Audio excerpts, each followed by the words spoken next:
Hi, welcome to another episode of Push Play, where we talk about retro gaming as well as gaming in general and give an update of what's going on with Super Secret Bonus Level.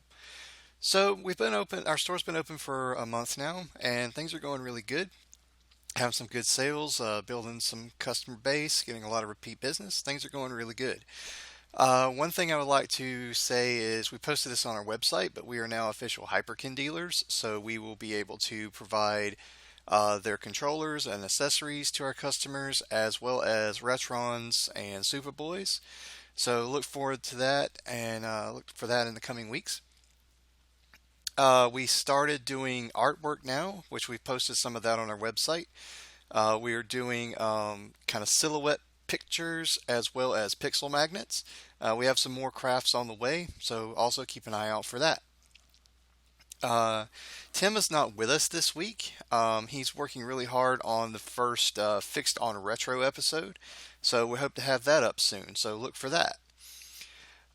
There hasn't been a lot of retro news this week, but on a personal retro news front, I would like to say that I picked up a Retro Freak, and I'm going to do a more in-depth review of that in a future show.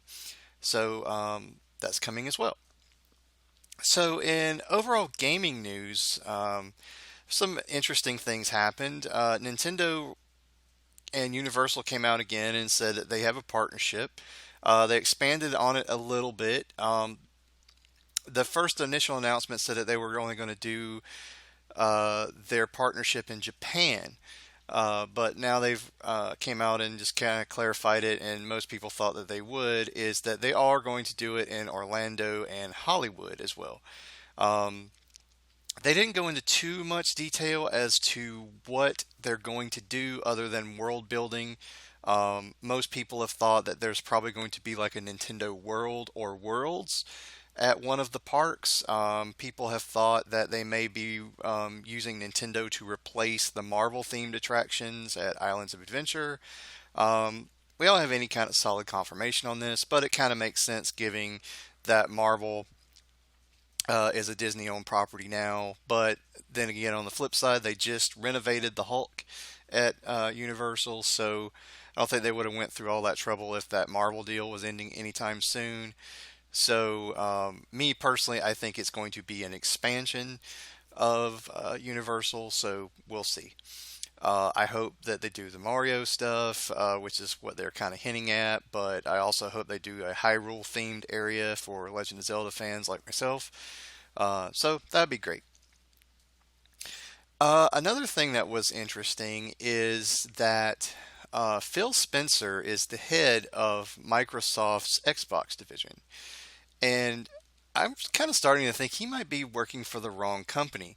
Last year, he was saying that he would love to see Nintendo games on the Xbox platform. He consistently speaks very highly of Nintendo. He recently came out and said that he's seen the Switch and he really likes it. He likes what Nintendo is doing with it. Nintendo sent him a gift of an S Classic. Um, Spencer was also very instrumental in getting Minecraft put on the Wii U. Um, so, most recently, he's come out and said something that was very interesting to come from someone so high up in a company. Most companies don't talk about their competition, and when they talk about their competition, they don't usually speak very highly of them because they are in competitors and it's kind of political. They try to put down their competition.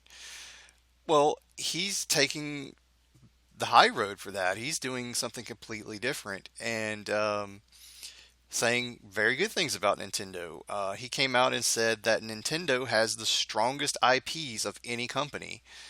Um, his quote was, "As someone who's been in the industry and played games forever, I'll say it. Nintendo has the strongest first party of anybody. They're just fantastic, and the memories that they have instilled in so many of us, they've played their games and had those delightful experiences. Having those on Xbox would be great." Um, then he goes on to say things like past Nintendo properties that are now owned by Microsoft, such as Banjo Kazooie. He said, I know I get questions all the time about what I like to see Banjo in Super Smash Brothers, and I'm like, yes, I would love to see that. I would do that in a second. And certain people think that I'm saying this as some sort of PR answer, and I'm like, why wouldn't you? So, yeah, it's a great thing, and I think a lot of people would like to see some of those previous Nintendo properties that were acquired by Rare, or that were developed by Rare and acquired by Microsoft on Nintendo's platforms. Um, and it's obviously that he has a great amount of respect for Nintendo.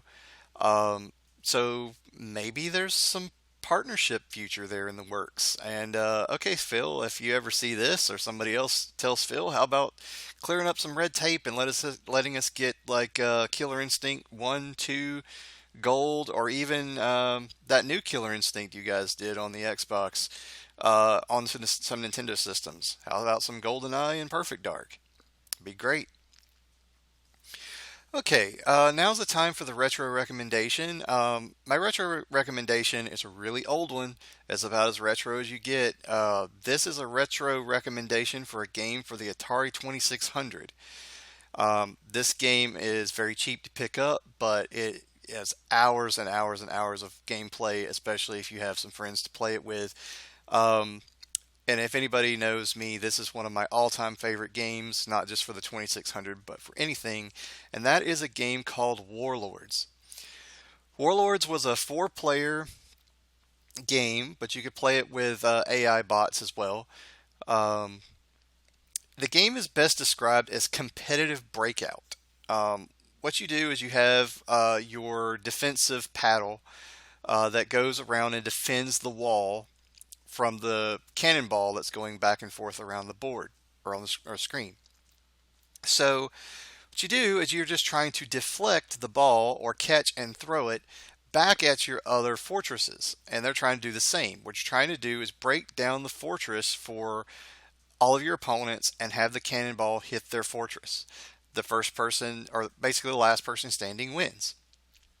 This is a great game. It looks very simple in principle, but once you get down and start playing it, and especially when you're playing it with other people, that game is a blast. It's just really fun to play. It's one of those Atari things which they did great, is a very simple premise executed well. There's a lot of games for Atari that were done like that, and it's kind of the mobile mantra as well. Make simple games, easy to pick up and play, very simple premise. It's just a great game. You should definitely check it out. All right, that does it for our show today, and make sure to check out our website, supersecretbonuslevel.com. Follow us on Facebook and Twitter, and make sure to check out our store. All right, until next time.